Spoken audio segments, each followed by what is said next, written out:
റസൂലുള്ളാഹി സ്വല്ലല്ലാഹു അലൈഹി വസല്ലം തങ്ങൾ പറഞ്ഞു, മൻ അമിന റജുലൻ സുമ്മ ഖതലഹു ഫഅന ബരീഉം മിനൽ ഖാതിൽ. ഒരാൾ ഒരു മനുഷ്യന് നിർഭയത്വം നൽകി. എങ്ങനെ നിർഭയത്വം നൽകി? ഒരേ നാട്ടിൽ പാർക്കാണ്, അയൽവാസികളായി പാർക്കാണ്,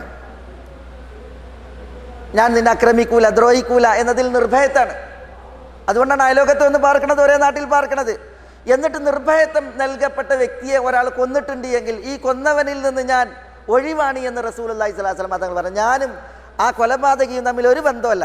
റസൂലുള്ള പറയണം, വലൗ കാനൽ മഖ്തൂലു കാഫിറൻ, കൊല്ലപ്പെട്ടവൻ കാഫിറാണെങ്കിലും ശരി, കൊല്ലപ്പെട്ടവൻ കാഫിറാണെങ്കിലും ശരി, കൊന്നവനുമായിട്ട് എനിക്ക് ഒരു ബന്ധവുമില്ല എന്ന് നബിയുന മുഹമ്മദ് സല്ലല്ലാഹു അലൈഹി വസല്ലം തങ്ങൾ പറഞ്ഞിട്ടുണ്ട്.